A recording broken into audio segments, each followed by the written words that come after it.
Most hardworking namo na officer in charge of City Tourism Office, very dynamic, Ma'am Jennifer Romero with us tonight. Ayun, palakpakan natin.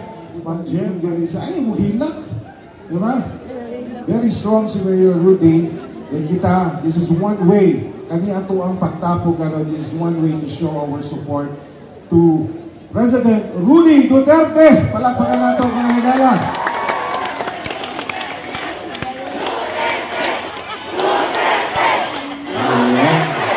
I-reserve yung tingog kaya naasiri ko blanco niya. Diba? Pero, allow me to read the message of the mayor first before atong ipadayo ng program na ito, no? Madayaw, mayong gabi, happy araw ng Davao na natong tanan. We gather not only to celebrate the founding anniversary of our city, but also to showcase our rich cultural heritage and the best that Davao City and its people have to offer, with music being one of them. Music has always been a powerful way of mag-celebrate big araw ng Davao, di ba? Oh, pero kani meaningful nato ni. Dili lang ta nagsadya na asdughan nato ang kasakit sa atong gibati kung unsay lang gibuhat sa atong pinalanggang presidente. Tama ba?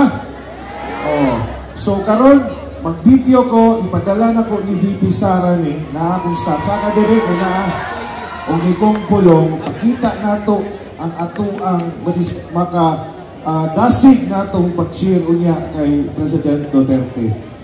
Kani, manghangyo lang ko Ma'am Jen, na ako'y usa ka awit na para kay PRRD. Ha? Very, kanang favorite song kay niya.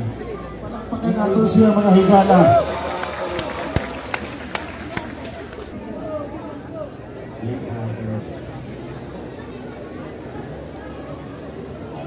Ito, hindi ka klaro ka. Klaro man eh, bisan din, laman na o. Ato pagani o.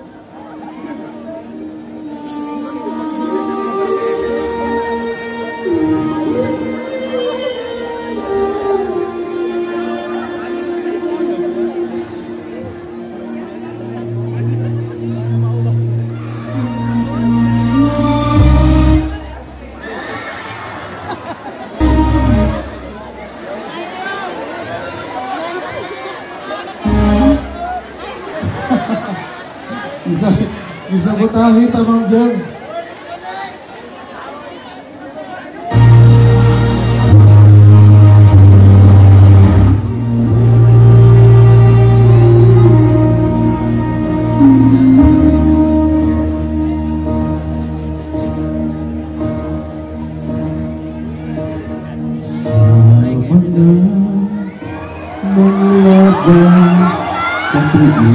Pwede ko iwan inyong suka sa cellphone?